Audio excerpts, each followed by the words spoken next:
시간에는 말씀을 배우는 시간이라서 그래도 말씀을 교독하는 것이 훨씬 유익이 되겠다 싶어서 성경책 또는 나눠주신 프린트로 제가 한 절, 그리고 또 여기 계시는 성도님들 한 절, 요한복음 2장 말씀을 교독하도록 하겠습니다.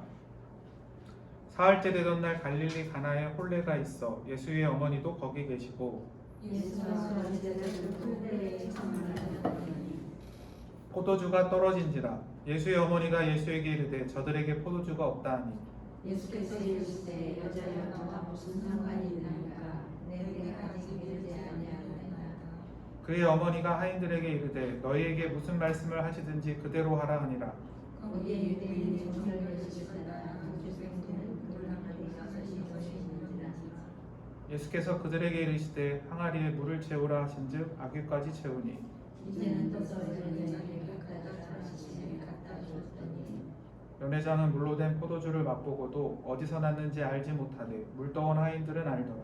연회장이 신랑을 불러 말하되 사람마다 먼저 좋은 포도주를 내고 취한 후에 낮은 것을 내는 그들은 지금까지 좋은 포도주를 얻었다 하니라. 예수께서 이 첫 표적을 갈릴리 가나에서 행하여 그의 영광을 나타내심에 제자들이 그를 믿으니라. 그 후에 예수께서 어머니와 형제들과 제자들과 함께 가버나움으로 가셨으나 거기에 여러 날 계시지는 아니하시니라. 아멘. 네, 1절부터 말씀을 드리면 말씀드린 대로 요한복음 2장 1절부터 12절에 나오는 가나 홀레, 즉 가나에 있었던 한 결혼식 잔치에 관한 이야기는 요한복음의 첫 번째 표적으로 나타나고 있습니다. 1절 말씀을 보면 홀레는 갈릴리 가나에서 있었다고 합니다. 갈릴리 또 지역의 또 가나라는 동네에서 결혼식이 크게 있었던 것으로 보이고요. 예수님의 어머니가 초대를 받아서 갔다고 이야기를 하고 있습니다. 2절 말씀 제가 읽으면 예수와 그 제자들도 홀레의 청함을 받았더니 또한 예수님도 결혼식에 초대가 되셨고 또 예수님의 제자들도 결혼식에 초대를 받았다라고 말씀을 전하고 있습니다. 아마 결혼식에 초대를 받은 걸로 보아서요, 예수님의 어머니와 그리고 예수님이 이 결혼을 하는 부부 또는 그 부모님의 먼 친척일 수도 있고요. 아마도 먼 친척이었을 가능성이 높습니다. 아니면 또 평소에 어느 정도 알고 지내던 이웃이라든가 아니면 그 부부가 특별히 예수님에 대해서 알고 예수님을 초대하고 싶었을 수도 있습니다. 그런데 문제가 생겼습니다. 3절 말씀을 보면 포도주가 떨어진지라 라고 되어 있는데요. 이스라엘 결혼식에 대해서 조금 아시면 도움이 될 것 같은데 이스라엘에서 결혼식은 7일에서 10일 정도 동안 진행이 되게 돼요. 그래서 결혼식을 한 후에 결혼 잔치라고 하죠. 예전에는 동네에서도 경사가 있으면 누가 결혼을 한다거나 돌잔치가 있다거나 하면 많은 이웃들을 초대해서 맛있는 음식도 나눠 먹고 했는데 이 당시 이스라엘에서 결혼을 한다는 것은 참 기쁘고 행복한 일이었고 또 많은 사람들을 초청하여서 큰 잔치를 벌이는 일이었는데 앞에 프린트랑 간식 가져가셔도 됩니다. 그러한 일이었는데 이때에 포도주가 떨어진다는 것은 큰 문제가 되는 일이었습니다. 이 당시 이스라엘에서 물이 귀한 이스라엘에서 포도주라는 건 굉장히 중요한 음료였고요. 또 잔치를 하고 있을 때 포도주라는 것은 기쁨을 뜻하는 거였어요. 그래서 차라리 어떤 음식 한 종류, 우리로 치면 잡채라든지 불고기라든지 이런 거 하나가 똑 떨어지는 게 낫지 포도주가 떨어졌다라는 것은 잔치의 흥을 다 깨는 일이고 어떻게 생각하면 결혼식 잘 하고 있다가 한 5일째라고 하면 5일이 돼서 결혼식을 망칠 수도 있는 큰 일이 벌어진 거라고도 할 수 있었습니다. 어쨌든 성경 말씀은 예수님께서 찾아가신 그 가나의 결혼식에서 포도주가 떨어지는 위급한 상황이 벌어졌다고 이야기해주고 있어요. 이때에 예수님의 어머니가, 아시다시피 예수님의 어머니는 예수님이 누구신지 알죠? 아직까지 세상은 예수님이 누구신지 잘 모르고 있었을 것입니다. 제자들 정도도 어느 정도 예수님이 뭐 선지자이다, 어쩌면 하나님의 아들 메시아인가 이렇게 생각을 했겠지만, 이 결혼식에 있는 대다수 사람들, 또 대부분의 세상 사람들은 예수님이 누구신지 잘 모르고 있었어요. 하지만 예수님의 어머니는 성령으로 잉태하신 분이고 천사를 통해 예수님이 이미 하나님의 아들이라는 것을 들었기 때문에 예수님이 누구신지 알고 있었습니다. 그래서 문제가 생겼을 때 어머니 마리아는 지혜롭게 예수님에게 가서 큰일 났다, 잔치에 포도주가 떨어졌다라고 예수님에게 얘기를 하게 됩니다. 근데 얘기가 예상한 거랑 다르게 흘러갑니다. 성경이 어떻게 읽으면 딱딱하지만 또 하나하나 집중해서 보면 재밌기도 한데요. 예수님이 반응이 이럴 거라고 생각하셨나요? 예수님이, 어머니가 예수님이 하나님의 아들인 거를 어머님은 적어도 알기 때문에 와서 포도주가 없다고 보고를 했는데, 여자여 나와 무슨 상관이 있습니까? 라고 거절을 하셨어요. 그리고 내 때가 아직 이르지 아니하였습니다 라고 대답을 했습니다. 여기서 때라는 말이 중요한데, 예수님이 말씀하시는 내 때가 아직 이르지 않았다라는 걸 어떻게 이해하시면 되냐면, 예수님은 하나님의 아들이시기 때문에 하나님께서 이 땅에 구원을 베푸시고자 예수님을 보내신 거예요, 메시아로. 그렇기 때문에 예수님이 하신 말씀은 내가 하나님의 뜻에 따라 이 땅에 구원 사역을 펼칠 때가 아직 아닙니다 라고 얘기를 한 거예요. 그러니까 어머니에게 단순히 뭐 하기 싫어서 아니면 내키지 않아서 거절을 한 게 아니라 아직 하나님께서 베푸시는 구원 사역의 때가 아닙니다 라고 정중히 거절을 하셨습니다. 그럼에도 불구하고 예수님의 어머니는 5절 말씀을 보면 하인들에게 예수님이 무슨 말씀을 하시든지 간에, 예수님은 주님이시기 때문에 무슨 말씀을 하시든지 간에 그대로 해보라고 권했어요. 그러자 예수님께서 그 결혼식이 있는 집에 있었던 돌 항아리 6개가 있었습니다. 그 돌 항아리는 정결 예식에 쓰는 돌 항아리라고 되어 있습니다. 정결 예식이 뭔지 혹시 아실까요?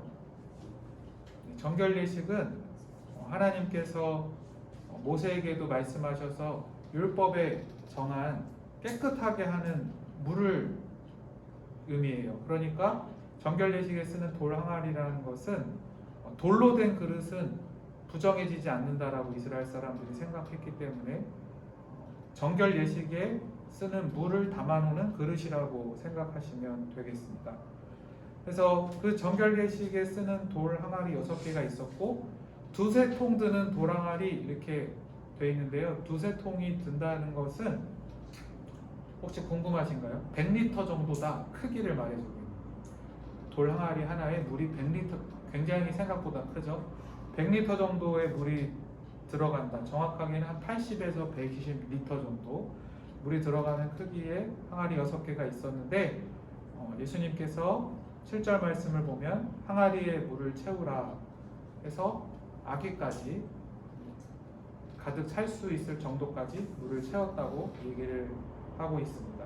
그리고 8절에서 예수님께서는 이제 그 물을 떠서 연회장, 결혼 잔치를 주관하고 있는 연회장에게 갖다 주라고 하셔서 그 종들은 예수님의 어머니에게 무엇을 말씀하든지 그대로 하라는 말씀을 들었기 때문에 갖다 주었어요. 그랬더니 놀랍게도 그 연회장이 그 물을 받았을 때 이미 그 물은 포도주로 변하여 있었습니다. 그래서 그 포도주를 맛본 다음에 놀라기를, 말씀드린 대로 결혼식이 한 일주일에서 열흘까지도 가는데, 보통은 초반에 또 일이 있는 사람은 먼저 갈 수도 있고, 그러니까 초반에 더 맛있는 포도주를 많이 풀고 나중에는 조금은 질이 떨어지는 포도주를 주기 마련인데 우리가 여태까지 먹었던 그 어떤 포도주보다 가장 좋고 맛있는 포도주를 주었다고 칭찬을 기분이 좋아하는 모습을 나타내고 있고요. 11절의 말씀이 중요한데요. 제가 읽겠습니다. 예수께서 이 첫 표적을 갈릴리 가나에서 행하여 그의 영광을 나타내심에 제자들이 그를 믿으니라 라고 말씀하고 있습니다. 여기서 표적이라는 단어가 중요한데요. 동그라미 하셔도 됩니다. 표적이라고 하는 단어를 쓴다는 것은 잘 아시는 것처럼 성경에는 비슷한 말로 이적이라는 말이 있고 기사 이런 말도 있습니다. 다 똑같은 뜻이기도 한데 무슨 뜻이냐면 인간이 할 수 없는 초월적인 일, 신비한 일, 하나님 눈에 보이지 않는 하나님께서 하실 수 있는 일이 일어났다는 뜻이거든요.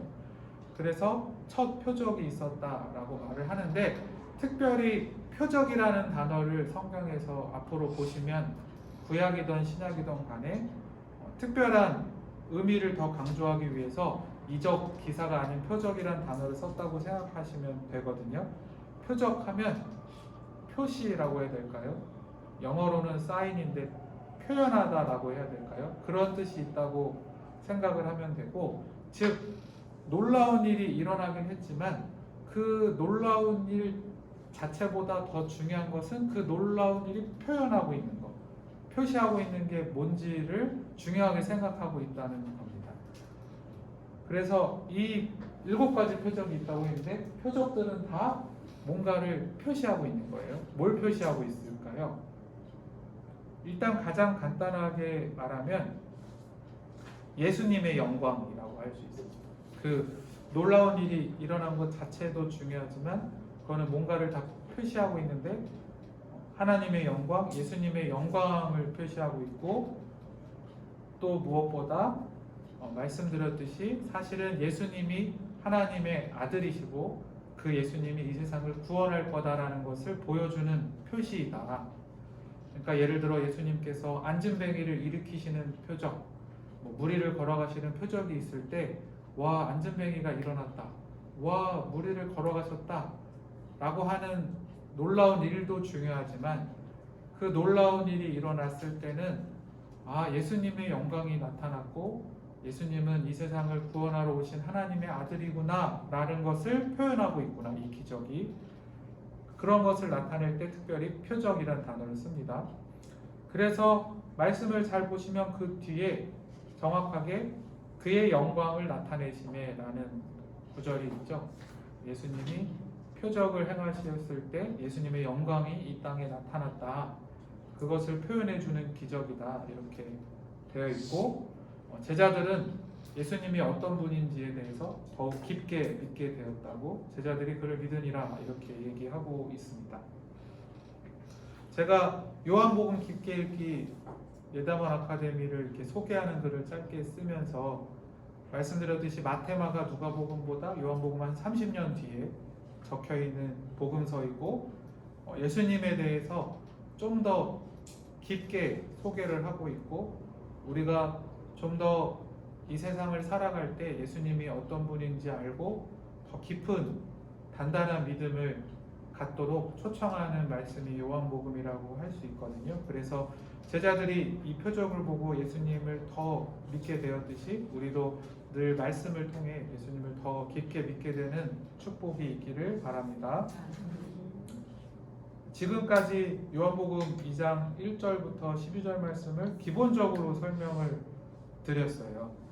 기본적으로 설명을 드린 내용이 설교 말씀을 들으실 때나 앞으로 이 본문을 가지고 혹은 성경을 읽으실 때 더 말씀을 잘 이해하고 은혜를 받는 데 도움이 되시기를 바라고, 제가 오늘 말씀을 통하여 하나님께서 우리에게 무슨 말씀을 하시는가 2가지 정도의 특별한 메시지를 나누고 마치고자 합니다. 혹시 추우신가요? 괜찮으신가요? 추우시면 언제든지 말씀해 주세요. 그래서 오늘 말씀을 통하여 하나님께서 우리에게 주시는 메시지, 또 우리에게 어떠한 믿음으로 초대하시는지를 생각해 보면, 첫째는 우리가 말씀드린 대로 예수님의 어머니 마리아의 행동, 마리아가 예수님께 부탁했던 일, 기도했던 일을 통해 배울 수 있는 점이 있어요. 첫째는 예수님의 어머니 마리아는 어떠한 큰 문제가 생겼을 때 예수님을 찾아갔다는 것이 일단 칭찬받을 만한 일입니다. 그래서 예수님을 찾아가서 포도주가 없습니다 라고 예수님에게 사정을 말하고 도움을 구했습니다. 근데 예수님께서 말씀드렸듯이 여자여 나와 무슨 상관입니까? 라고 거절을 하셨고, 아까 말씀드렸듯이 내 때가 아직 아닙니다 라고 예수님이 말씀하셨다고 했습니다. 그리고 여기서 때라는 것은 예수님의 영광이 나타나는 때, 예수님이 하나님의 아들이라는 것이 나타나는 때라고 말씀을 드렸어요. 이 이야기를 어떻게 우리가 이해할 수 있냐면 이렇게 이해할 수 있습니다. 첫째는 우리도 인생에 문제가 있을 때 누구를 찾아가야 될까요? 네, 예수님을 찾아가고 예수님께 기도를 해야 되는데, 예수님께서 그 기도 제목을 들어주시지 않을 때가 있습니다. 혹은 나는 한 달 작정 기도하면, 한 열흘 새벽 기도 나오면 하나님이 응답하시겠지, 급한 문제니까 라고 생각했는데 내 생각보다 하나님이 천천히 응답하시고 잘 이루어 주시지 않는다 라고 생각할 때가 있으실 거예요. 그렇죠? 그때 예수님께서 왜 내 기도를 응답하지 않으실까? 내 기도를 무시하시는 것일까? 듣지 않으려고 하시는 것일까? 생각할 수 있는데, 오늘 예수님이 하신 말씀에 비밀이 있습니다. 쉽게 생각하면 이렇게 생각하시면 돼요. 내가 하는 기도가 예수님께서 말씀하시는 때와 관련이 있냐는 거죠. 다시 말하면, 더 쉽게 말하면 내가 하는 기도가 예수님의 영광과 관련이 있냐는 겁니다. 그러니까 보통 사람은 문제가 생기면, 내 자녀가, 사랑하는 자녀가 크게 아프다든지 큰 문제를 만났다든지 하면 어떨 때는 내 기도보다도 더 간절히 주님께 매달릴 때가 있고, 일단은 상황이 어렵기 때문에 빨리 하나님께서 해결해 주시기를 하는 간절한 마음 외에는 큰 마음이 없을 때가 있습니다. 근데 하나님이 금방 응답하실 때도 많이 있습니다. 근데 하나님이 응답을 안 하시거나 천천히 응답을 하실 때 한 번쯤 생각해 볼 부분이 뭐냐면, 내가 단순히 문제를 해결해 달라고 기도하고 있는 건가, 아니면 이 기도가 하나님의 영광, 예수님의 영광과 관련이 있는 것인가를 생각해 보셔야 됩니다. 마리아도 그랬던 것 같아요. 일단은 포도주가 너무 떨어진 것이 안 돼 보여서, 이렇게 마을에 큰 잔치가 있고 젊은 부부가 결혼을 하게 됐는데 포도주가 떨어지면 결혼식을 망치는 일이고, 이 젊은 부부가 얼마나 속상할까, 도와줘야겠다 하는 마음으로 그저 예수님 해결해 주세요 이렇게 한 것일 수도 있어요. 근데 예수님께서는 일단 거절을 하시면서, 그게 내 때가 아직 아닙니다라는 말은 다른 말로 하면 그게 예수님의 영광과 무슨 상관이 있냐라고 하신 것과 같아요. 여기 계신 성도님들도 만약에 자녀를 위해서 기도할 때 자녀가 이렇게 잘 됐으면 좋겠고 문제가 해결됐으면 좋겠다고 기도하실 때가 많잖아요. 근데 속으로 생각을 해보세요. 그게 정말 해결되면 그 일로 인해 예수님은 어떤 영광을 받으실 것인가. 내 자녀가 잘 되는 것은 좋은 일인데, 그 문제가 해결되면서 또한 내 자녀가 믿음이 깊어진다든지 더 하나님을 잘 믿게 돼서 또 하나님께 귀하게 쓰임을 받는다든지, 이렇게 예수님의 영광과 관련된 기도인지를 돌아보고 기도를 해야 할 것입니다. 아마 마리아도 예수님의 거절을 통하여 내가 어쩌면 단지 그냥 도와주려는 마음이 급해서 예수님에게 부탁을 했구나 라는 것을 회개하고 예수님에게 다시 한번 예수님의 영광과 관련이 돼 있다면 주님 뜻대로 되기를. 그래서 종들에게도 주님이 말씀하시는 그대로 하라고 부탁을, 기도를 다시 했는지도 모르겠습니다. 네. 그래서 첫 번째 메시지는 우리는 인생에 어려움이 있을 때 기도를 할 수 있고, 또 기도를 하다가 바로 응답이 되지 않더라도 너무 낙심하지 마시고, 내가 지금 하고 있는 기도가 하나님의 영광과 관련이 있는지, 만약에 별로 없는 것 같다면 기도 제목을 조금 고쳐서라도 하나님께도 기쁨과 영광이 되는 기도를 해야겠다고, 돌아와야겠구나 라고 생각하시면 되겠어요. 제가 아는 한 집사님도 옛날에 아들을 위해서 오랫동안 기도를 하셨대요. 근데 하나님이 응답을 안 하시더래요. 아들이 계속 속을 썩이더래요. 그러다가 한참 기도를 하다가 집사님이 어느 날은, 그러면 이 기도를 하고 있는 하나님의 뜻은 뭘까?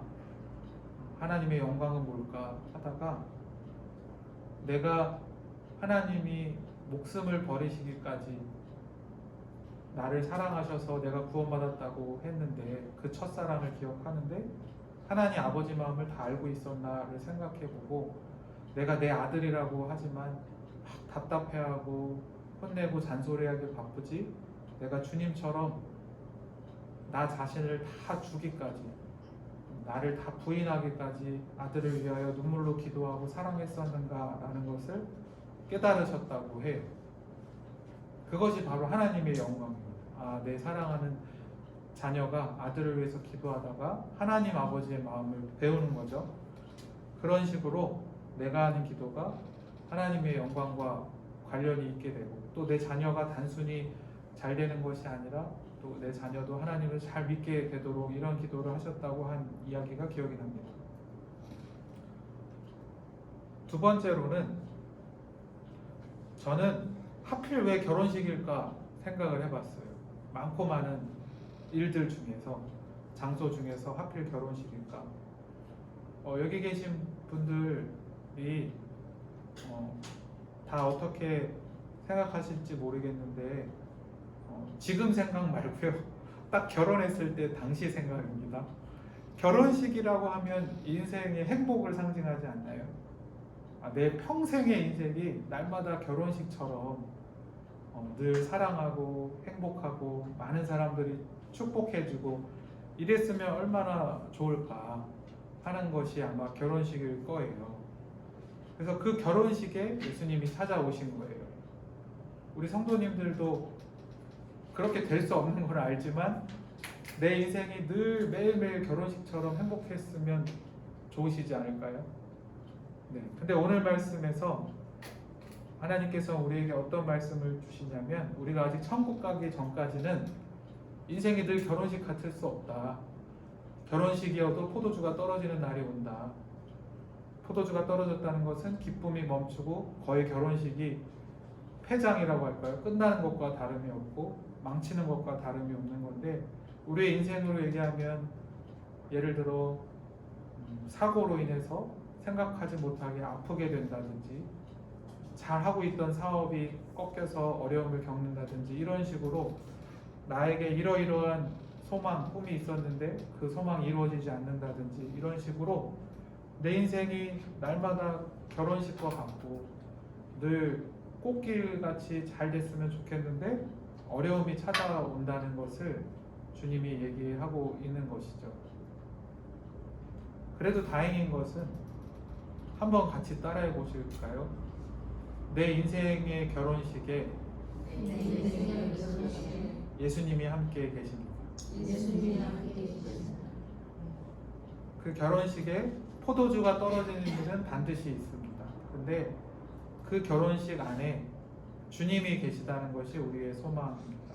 우리의 희망입니다. 그래서 주님께 찾아가서, 주님, 포도주가 떨어졌습니다. 우리말로 하면, 주님, 저에게 이런 문제와 이런 어려움이 생겼습니다 라고 얘기할 수 있다는 것이죠.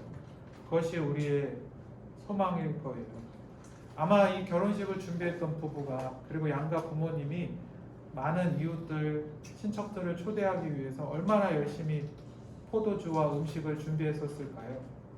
계산도 하고 이 정도면 충분하다고 하면서 기쁨으로 준비를 했을 텐데, 사람이 자기 뜻대로만 인생이 될 수가 없고 또 자기 힘으로 할 수 없는 일을 사람은 일평생 사는 동안 반드시 만나게 됩니다. 이미 이렇게 포도주가 떨어졌을 때는 이때 뭐 쿠팡이 있는 것도 아니잖아요. 바로 시키면 쿠팡도 하루 걸려서 오는데 어떻게 포도주를 바로 구할 수 있는 것도 아닙니다. 그렇게 자기들의 힘으로 절대 어떻게 할 수 없는 어려움을 만났을 때 오히려 내 인생, 결혼식을 인생이라고 한다면 내 인생에 그래, 내 인생에 예수님이 함께 계셨지. 이때는 예수님을 찾아가서 주님, 포도주가 떨어졌어요. 내 인생에 이런 어려움이 있어요.